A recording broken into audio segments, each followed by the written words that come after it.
नमस्कार दोस्तों, आप देख रहे हैं स्वराज इंडिया डिजिटल और हमें निर्मल तिवारी। आज हमें जाजमऊ क्षेत्र में पीछे आपको गंगा जी के पुल दिखाई दे रहे होंगे। हो सकता है गंगा जी की बहती धारा भी इस वीडियो में आ रही हो। यहाँ आने का एक उद्देश्य है।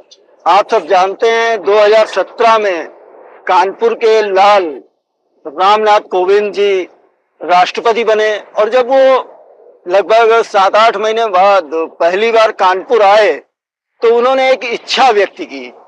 उन्होंने कहा कि कानपुर के जो एंट्री पॉइंट हैं, जहां से दूसरे शहरों से लोग कानपुर में प्रवेश करते हैं, उन स्थानों को सुंदरतम बनाया जाए जिससे उन्हें कानपुर आने पर एक सुखद एहसास हो। उनकी इस इच्छा को पूर्ति करने के प्रयास शुरू हुए और लगभग 2-3 वर्ष बाद लॉकडाउन के समय ये जाजमऊ का जो प्रवेश द्वार है, कानपुर लखनऊ हाईवे, जो लखनऊ से लोग कानपुर आते हैं वो इसी पॉइंट से अधिकतर आते हैं, तो यहाँ का सुंदरीकरण किया गया। थोड़ा बहुत नहीं, लगभग 14 करोड़ रुपए का बजट था और इस स्थान को सुंदरीकृत किया गया।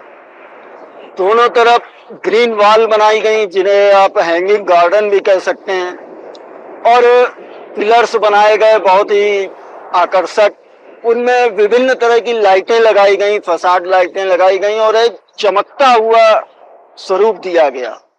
हम कह सकते हैं कि उस समय स्मार्ट कानपुर के स्मार्ट अफसरों ने अपनी स्मार्टनेस दिखाते हुए स्मार्ट तरीके से, स्मार्ट तकनीक का इस्तेमाल करके स्मार्ट कानपुर की स्मार्ट तस्वीर हम लोगों के सामने पेश की। लेकिन किसी भी चीज का निर्माण कर देना, सृजन कर देना उतना महत्वपूर्ण नहीं है जितना महत्वपूर्ण होता है उसकी कंटिन्यूटी, उसको लगातार उसका संरक्षण होना, लगातार उसको सही रखना, जिससे कि वो चीजें ज्यादा समय तक सुसज्जित रहें, सही रहें, व्यवस्थित रहें।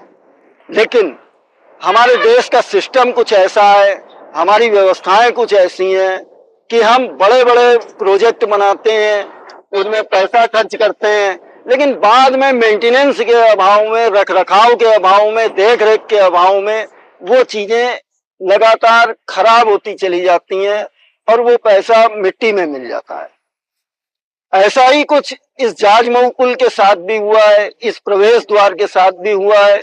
इसकी वर्तमान स्थिति क्या है वो आपको इस समय वीडियो में दिखाई दे रही होगी और साथ में एक दूसरा वीडियो भी चल रहा होगा जिसमें उस समय की स्थिति दिखाई जा रही है जब यहाँ पर लाइटें लगाई गई थी, इसका सुंदरीकरण हुआ था। तो प्रश्न ये उठता है कि एक जो राष्ट्रपति के पद पे रहे व्यक्ति, उन्होंने एक इच्छा व्यक्त की और इच्छा ऐसी जो कानपुर के सरोकार से जुड़ी हुई थी और उसके पूरा करने के लिए प्रयास किए गए। लेकिन आज की तारीख में वो चीजें सही क्यों नहीं है? वो जो स्वरूप बनाया गया वो आज स्थायित्व की ओर क्यों नहीं है? आज वो द्रष्टव्य क्यों नहीं है? प्रश्न ये बहुत गंभीर है यहाँ की व्यवस्था के लिए, यहाँ के अफसरों के लिए। तो हम क्या माने कि वो जो उस समय कानपुर में स्मार्ट अफसर थे, उनके चले जाने के बाद कानपुर में स्मार्ट अफसरों की कमी हो गई है या संजीदगी की कमी हो गई है? उस समय के अफसरों से क्या चूक हुई? उन्होंने ये उन्नत तकनीक, ये लाइटिंग, ये सब कराया, तो क्या उन्हें ये नहीं लग रहा था कि ये देख रेख इसको विशेष रूप से चाहिए होगी, देख रेख की कमी से ये खराब हो जाएंगे? तो अगर हम योजना बनाते हैं तो ये दीर्घकालिक योजना होनी चाहिए, ज्यादा लंबे समय तक चीजें सही रहनी चाहिए। और ये जो 14 करोड़ रुपए बर्बाद हुआ, इसका जिम्मेदार कौन? कानपुर की वो जो खूबसूरत तस्वीर उभर कर सामने आई थी वो फिर बदहाली, बदसूरती की ओर चली गई, उसका जिम्मेदार कौन? और सबसे बड़ा प्रश्न, उस तस्वीर को फिर से बहाल करने का क्या प्रयास हो गया? वो सुनहरी तस्वीर, वो स्मार्ट तस्वीर क्या फिर से कानपुर की बनकर सामने आ पाएगी?